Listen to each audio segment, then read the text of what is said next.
한국 국민들이 마스크를 착용하는 이유는 다른 사람들을 아프게 하는 것을 원치 않기 때문이며 그들은 다른 사람들을 먼저 생각한다. 서구의 개인주의와 상반되는 한국의 문화적 차이에 대해 한국의 KBO 야구 리그에서 활동한 적이 있는 조시 린드블럼이 밀워키 지역지에 기고한 내용 중 일부입니다. 모두의 안전을 위하여 기꺼이 개인을 잠시 희생할 수 있는 한국의 문화에 대해 이야기하면서 그 단적인 예로 마스크를 든 것인데요. 최근 프랑스의 한 변호사가 프랑스 언론에 기고한 내용에는 한국은 개인을 희생시키고 감시 고발에 있어 세계에서 둘째 가는 나라라며 비난을 하는 부분이 있었고, 이에 우리도 국민적 합의로 민주적 절차대로 진행되고 있다는 반박 기고문을 준비하고 있는 것으로 알고 있는데요. 현재 이 문제를 비롯한 많은 부분에서 우리 한국의 방식은 프랑스 언론의 어처구니 없는 비난까지는 아니더라도 서구 사회를 향해 그들의 사고방식에 대한 논란을 야기하고 있으며 서구에서는 한국을 더욱 깊게 들여다보려는 시도들이 나오고 있습니다. 미국의 국제관계 평론지인 포린 어페어스는 모범 사례에 대한 교훈을 제공하는 한국이라 보도하고 있는데요. 확실히 한국의 자체 진단과 추적 앱에는 미국 기준에서 볼 때 반갑지 않은 권력의 자유침해 요소가 있고, 미국인들 중에는 그들의 사생활을 헌법상의 권리로 간주하는 사람도 있으며 위치 추적을 거부하고 백신을 기다리는 쪽을 택할 수도 있지만 그 기다림은 1년 이상 길어질 수 있고 상상할 수 없는 재정적, 육체적, 심리적 압박을 유발할 수 있으며 한국의 앱은 이를 해결 가능한 해결책으로서 이미 테스트와 추적에 초기 지연을 실패한 미국 상황을 감안할 때 미국은 일시적으로라도 사회적 추적을 위한 불편한 조치를 취하거나 수만 명의 인명을 더 잃을 위험을 감수하는 것 중 선택을 해야 할 것이라면서 특유의 개인주의를 잠시라도 버리고 한국의 방식을 차용하여 대재난은 피해야 한다는 주장을 펼치고 있습니다. 그리고 워싱턴 포스트는 이 부분에 대해 미국 사회를 비롯한 서구권에서는 불가능한 우리 한국인들의 자발적 참여와 헌신에 대해 그들 기준으로 해석한 한국의 역사적 배경에 더해 좀 더 심층적인 분석을 내놓고 있으며 이 기사를 접한 해외 네티즌들의 반응도 매우 흥미로웠는데요. 기사는 한국은 위기와 싸워 승리하고 있으며 미국은 실패하고 있다라는 헤드라인으로 세계적으로 수천 명의 사람들이 사망하고 각국의 정부들은 앞다퉈 그 여파에 대처하고 있는 가운데 오직 한국가만이 효율적인 대처로 거듭 찬사를 받고 있다면서 그 한 국가인 한국은 미국에서는 거의 상상할 수 없는 속도로 테스트를 강화했으며 이는 수천 명의 생명을 구했다는 것입니다. 세계 대부분이 실패한 현 상황에서 많은 사람들에게 작은 아시아 국가로 여겨지는 한국만이 어떻게 이런 일을 해낼 수 있었던 것인가 하는 기사는 2015년의 경험, 우수하고 저렴한 의료 시스템, 문화적 가치와 마스크 착용 등이 있고, 이 중 일부는 의심할 여지 없이 한국의 빠른 테스트 장소 배치와 사례 식별 및 치료를 위한 후속 노력을 가속화시킨 것인데, 기사는 한국이 이렇게 효과적인 대응을 할 수 있었던 것에는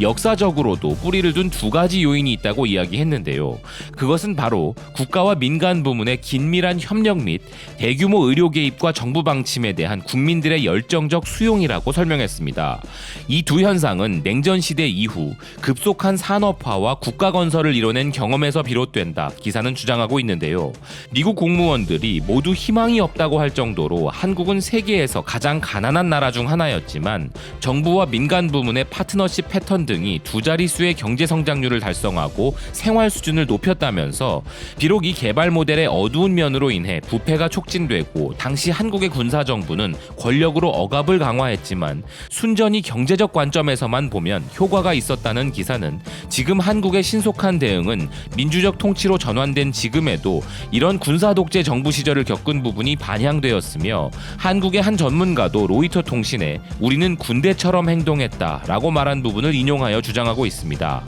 이 한국 전문가분이 말한 군대라는 발언의 의미는 영어와 우리말의 언어 활용적 차이가 있어 조금은 오해의 소지가 있을 수 있는 부분이지만, 기사의 내용을 좀 더 들여다보면 현재 이런 한국의 신속한 대응은 처음이 아니라 이미 1960년대부터 질병 예방을 위한 대변 샘플을 수집하는 것 등은 한국 어린이들의 일상생활이었으며 정부의 테스트를 받아들이는 것을 자연스럽게 배웠다는 부분을 언급하면서 우리 한국은 정부의 조치에 적응하고 그것 그것을 수용하는 것에 대한 경험이 이미 역사적으로 갖춰져 있다는 주장인 것입니다. 즉 기사는 부패와 사회적 억압이라는 부작용이 있었지만 일반적인 산업화 모델이 아닌 변형적인 정부와 민간 협력 개발 모델이 존재했고, 의료적인 부분에서 이미 정부의 조치에 대한 수용을 하는 문화가 시민사회에 자리 잡고 있는 역사적인 부분이 한몫을 했다는 주장을 하는 것인데요. 그리고 기사는 한국의 현재 정부는 그들의 정책을 민주적 책임의 테두리 안에 두기 위해 신중을 기해왔고,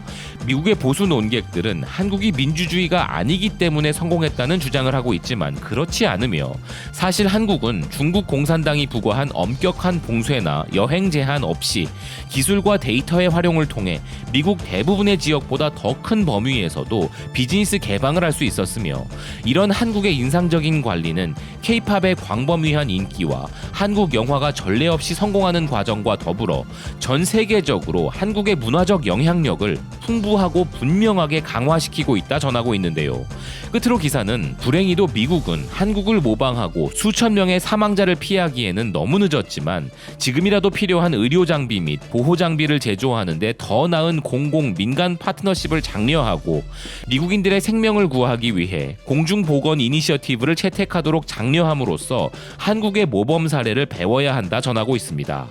이 기사를 접한 해외 네티즌들은 이 기사는 한국의 성공적 대응의 중요한 측면을 보여주고 있다. 미국도 한국 수준의 높은 공공 서비스를 기대한다. 백인들은 이해할 수 없는 일일 것이다. 그들은 한국이 양성 반응이 나온 사람의 위치를 알아내는 것이 개인정보 침해라고 말하고 있지만, 한국인들은 원하는 곳으로 자유롭게 갈 수 있으며 해변과 식당들은 다 열려 있다. 한국의 테스트는 놀라웠으며 독일만큼 테스트하지 않았지만 테스트가 필요한 사람들에게 집중하여 테스트했으며 한국의 방식은 매우 효과적이었다. 한국 국민들의 의지가 위기를 몰아낸 것이다 라는 등 대부분 긍정적인 의견들을 내놓았으며, 아마도 한국을 설득하면 대통령을 잠시 교환할 수 있을지도 모른다 라는 등의 현 사태에 대한 트럼프의 대응을 비난하는 의견도 볼 수 있었습니다. 이 기사의 모든 부분을 100% 동의할 수 있는 것은 아니지만 한국을 바라보는 서구의 일부 시선 중에는 이런 의견도 있다는 것을 알아보는 계기가 될 수 있었던 것 같습니다. 지금까지 BK뉴스였습니다. 시청해주셔서 감사드립니다.